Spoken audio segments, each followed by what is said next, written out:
during my last vacation, it became so much clearer to me. I was so much more aware of it. It brought me to another level in the relationship with God, and I believe it will also bring you to another level.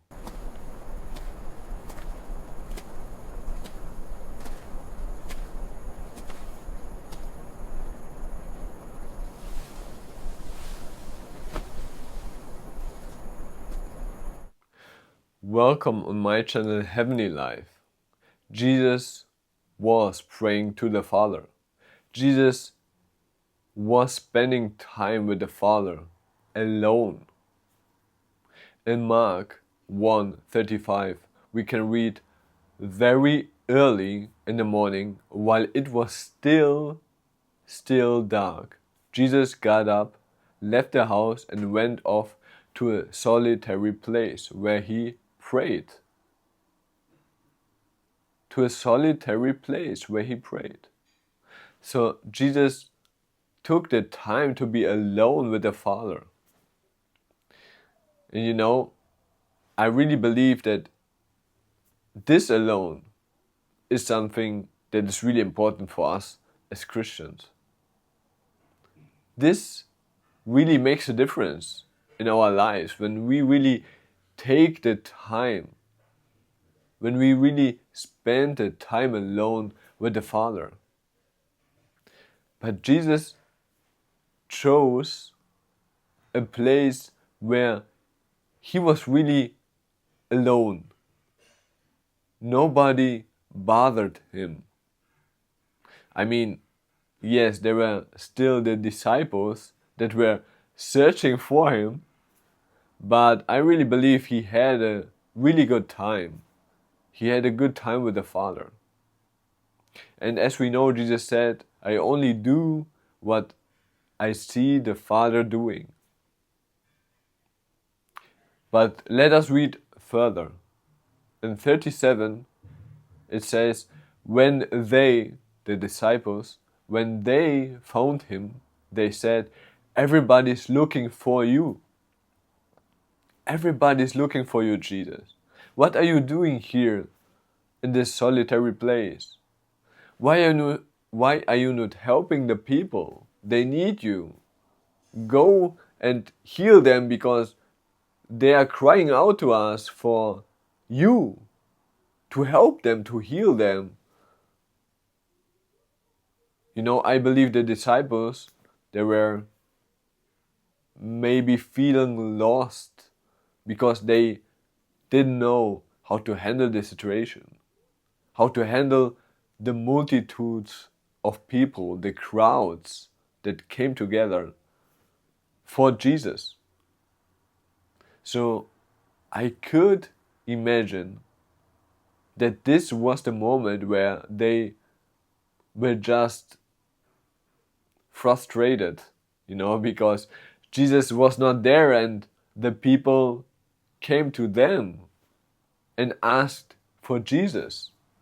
And maybe you could also think of, like, the people said that you were all the time with Jesus, but you don't know where he is right now.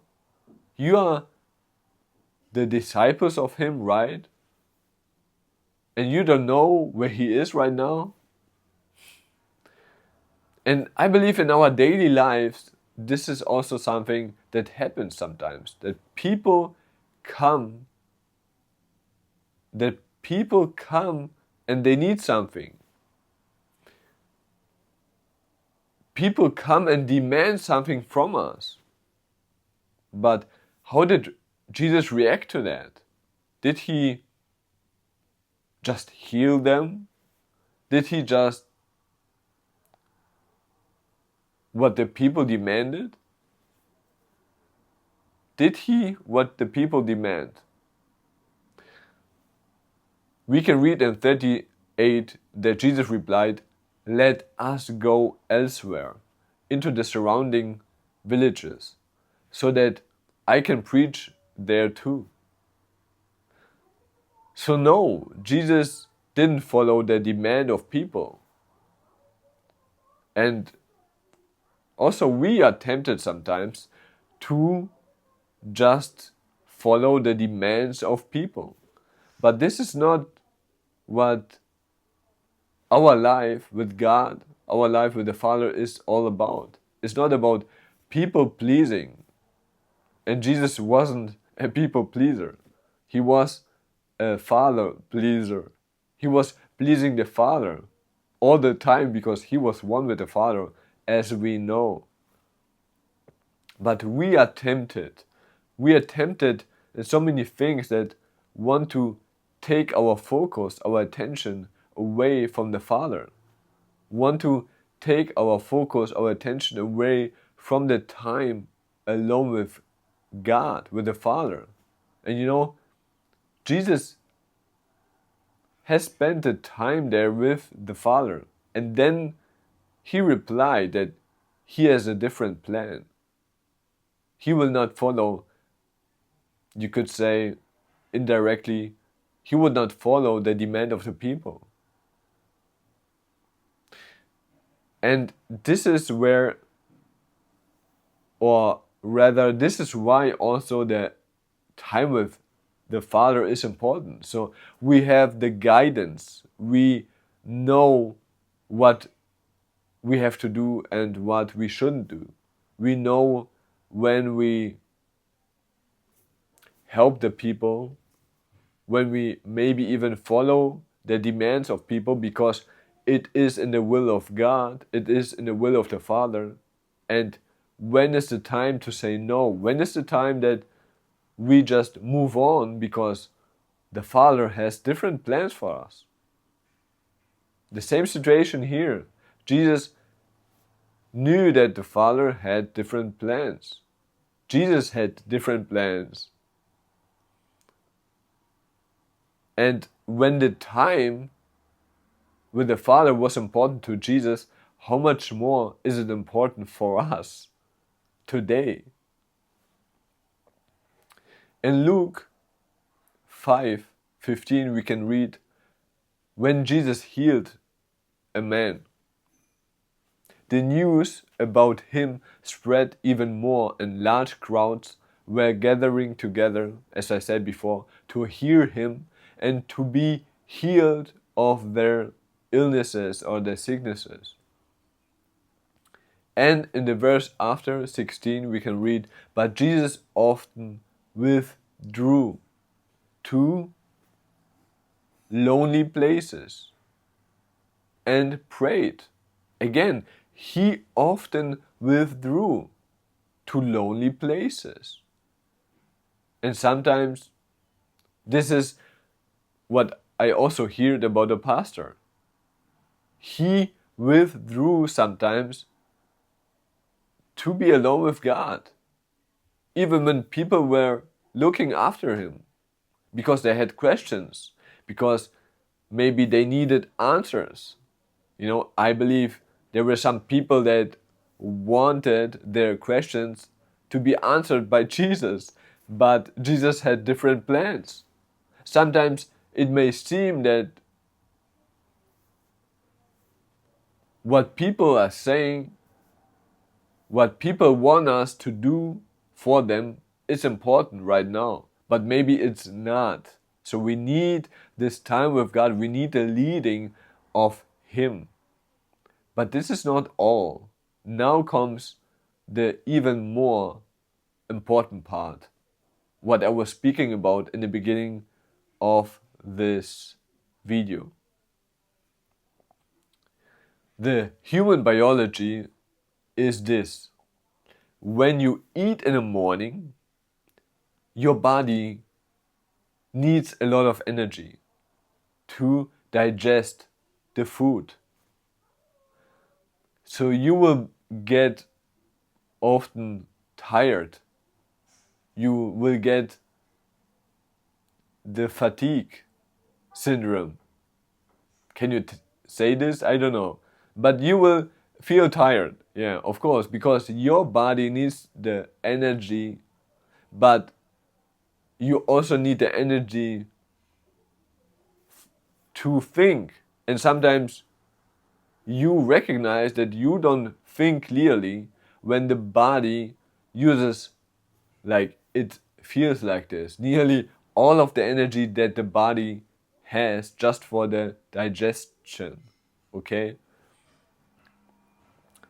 So, and this is something that I found out in my last vacation, or it was just more, I was just more aware of it, as I said before, because in the past I already heard of it. I already, from time to time, did it, but now I really was so much more aware of it, how it really helps. And what do I mean? When we eat breakfast later, when you take the time first with God, you can read in Mark 1, as I have read before. Very early in the morning, while it was still dark, Jesus got up and he went to prayer. He went to be alone with the Father. For me, it's clear that Jesus was not preparing his meal for the morning. No, it was the first thing for him was to be in communion with the Father. So when you first take the time with the Father and you eat the breakfast later, you have so much more energy to think clearly. When you eat the breakfast later, for example, I ate it at 12 o'clock, sometimes even 1 o'clock in the afternoon, or even 2 o'clock in the afternoon. But man, I had so much more energy. I was walking like long distances, and I was reading in the Bible, I was thinking about Bible verses, about Proverbs. I love Proverbs, by the way. I was thinking about it, and I really recognized the difference. Like, there was so much more alertness. I had so much more focus. I had so much more clarity of thought about the Word of God. I felt so much more in touch with God. I don't even know how to really describe it, but it was like this, And in Matthew 4:4 we can read the following. When the devil came to Jesus to tempt him, he said, "Tell the stones to become bread." What did Jesus reply? "It is written, man shall not live on bread alone, but on every word that comes from the mouth of God." So man shall not live alone, live on bread alone, but on every word, and this right here was confirmation for me, because Jesus is telling us here that bread is not the only thing that's important to the body. Bread is not the only thing that's important to us. Also really important, and for me today even more important, especially in the morning, is to be fed by the Word of God. And for me, this is what Jesus is telling the devil right here. You are telling me to speak to the stones, but the bread is not important for me right now. I don't need that right now. And this is, for me, something for the morning. Bread, I don't need it right now because I have to be fed first with the Word of God. I need this focus. I need this alertness. I need this clarity of thought to really digest in a good way the Word of God, in my mind process, to really digest and to have clear thoughts. And this really helps. And in Deuteronomy 6:11-12, we can read the following, also confirmation for what I'm saying, what I'm telling you about. When you eat and are satisfied, be careful that you do not forget the Lord. And this is really what I was thinking about in my vacation. The difference was this. When I ate, I was not really hungry anymore for the Word of God. I was not really hungry anymore to be fed by the Word of God and to really have this intense communion with the Father, with Jesus. I was not that hungry anymore for it. And this is exactly what the word says here. Like, it's not like you really forget. Yeah, sometimes you maybe forget to pray really, but it is like it doesn't feel that necessary anymore to pray. It doesn't feel that necessary anymore to seek God, to seek His kingdom, to seek His will, you know. And this is really something that brings you to another level. Because, like I said, you have more alertness, more focus on more clarity of thought. Use this. It's really helpful. God bless you.